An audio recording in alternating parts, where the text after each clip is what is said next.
We're going to go out live now to Savannah Rudisell, who is live for us in the Arrowwood neighborhood. And Savannah, we're talking about someone who actually had to be rescued there earlier this morning.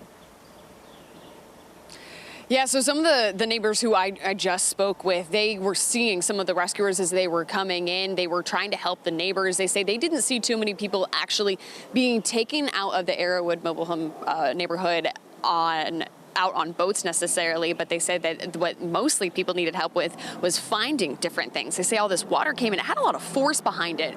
Now, you wouldn't necessarily know it by looking at what you're seeing today, just a little bit of those wet roads, but there's large stumps and different parts of debris that was in the tree line is now scattered through people's lawns. Even this basketball hoop that's now in the street, it's got cinder blocks piled on top of it. It's pretty steady, but it was over a couple of feet into the grass before that water picked it up and kind of pushed it somewhere else. And then again, all this water, a lot of that has receded back towards Steele Creek as that kind of butts up right next to this neighborhood here. But some of the dirt lines that you can see that's on the house, this is kind of that white paneling right underneath the base of the home. They say that's not as high as it got, but rather that's kind of where the water stayed mostly overnight.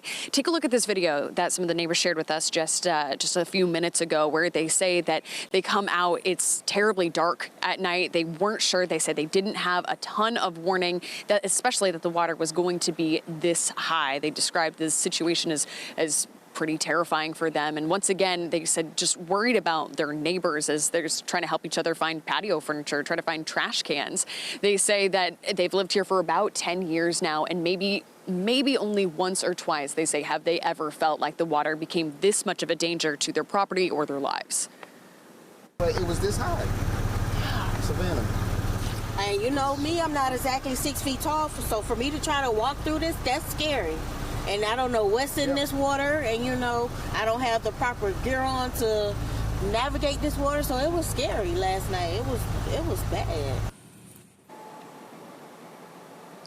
Now, this does leave a lot of people here who did have Father's Day plans instead working on cleaning up. We see a lot of people out trying to make sure any flood damage that they have to their cars, if that's repairable or not. Some of the motorcycles got knocked over, got knocked into things, got knocked down the streets, trying to make sure they can find those, talking not only with their insurance companies, but as well hoping with property management here.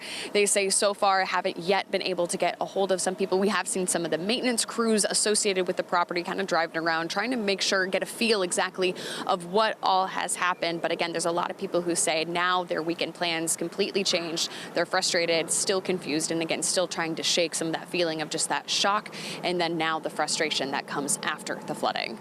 Reporting live in South Charlotte, Savannah Rudisell, Queen City News. Queen City News Plus. Just search Queen City News on your smart TV's app store.